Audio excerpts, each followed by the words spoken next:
यह बात तुम्हें जान के हैरानी होगी कि शराब का आविष्कार एक ईसाई संत ने किया।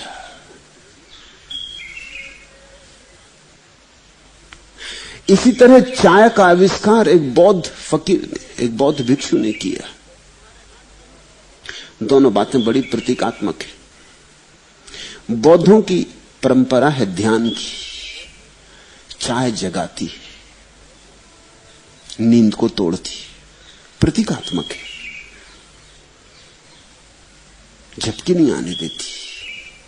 आती हो झपकी तो झपकी चली जाती, जमाई आती हो तो जमाई चली जाती।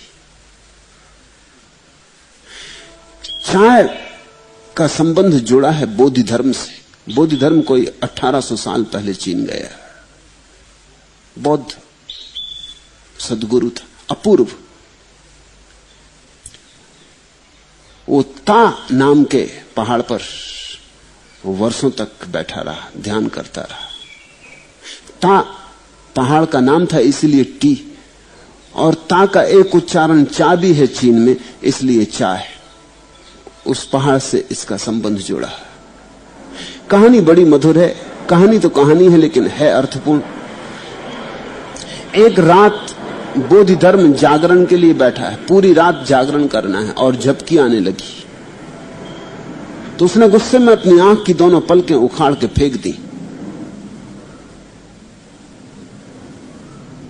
न रहेंगी पलकें, न झपकी आएगी, न कुछ झपकने को बचेगा तो झपकी कैसे आएगी, न रहेगा बांस, न बजेगी बांसुरी। उसने पलकें उखाड़ के फेंक दी। और कहानी बड़ी मधुर है। कहते हैं उन्हीं पलकों से पहली दफे चाय का पौधा पैदा हुआ। वो पड़ी रही जमीन में, गल गई, और उनसे जो पौधा पैदा हुआ वो चाय बनी।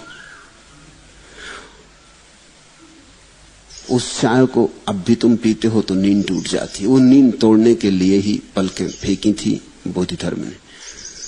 लेकिन बात सोचने जैसी है। बौद्ध है ध्यान का मार्ग, इसलिए बौद्ध भिक्षु को चाय पीने की मनाही नहीं है। बौद्ध भिक्षु और कुछ ना करे, चाय तो जरूर पीता। चाय तो दिन में कई बार पीता। सुबह का ध्यान चाय से शुरू होता है, ध्यान का अंत चाय से होता। तुमसे आश्चर्यचकित होगे जान के कि चाय और बौद्ध भिक्षु, चाय तो नहीं पीनी चाहिए, लेकिन सदियों से बौद्ध भिक्षु पीता रहा और उसका उपयोग करता रहा। और जापान में तो उन्होंने चाय को बिल्कुल ही धार्मिक मूल्य और महत्व दे दिया है। चाय पीने को ही ध्यान की प्रक्रिया बना ली। चाय बनाना, चाय भेंट करना, चाय पीना, इसमें घंटों लग जाते। और इसको इतने बोधपूर्वक किया जाता है कि चाय की प्रक्रिया में ही ध्यान का काम हो जाता है। तो टी सेरेमनी कहते हैं जापान में, तो चाय का उत्सव। जो जिनके पास थोड़ी सुविधा है, जैसे हिंदुस्तान में लोग घर में छोटा सा मंदिर बना लेते हैं, ऐसे जापान में जिनके घर में थोड़ी सुविधा है, उनका चाय घर अलग होता, बगीचे के कोने में, दूर एकांत में, जहां लोग ऐसे जाते जैसे मंदिर में जा रहे, क्योंकि ध्यान, जागरण। और शराब की खोज की कथा है कि एक ईसाई फकीर ने की, डायोनिसस उसका नाम था। ये भी बात ठीक है, क्योंकि ईसाईयत भक्ति का मार्ग है। ये प्रतीक बड़े ठीक है। भक्ति के मार्ग पर विस्मरण, ध्यान के मार्ग पर होश। भक्ति के मार्ग पर डूबना है, ध्यान के मार्ग पर जागना है। अंतिम परिणाम एक ही होता है। अगर तुम ध्यान के मार्ग पर चल चल के जागते रहे तो एक तरफ तुम जागोगे और एक तरफ तुम पाओगे खोते जा रहे। तुम्हारा ध्यान जागने पर रहेगा, खोने की घटना छाया की तरह घटेगी।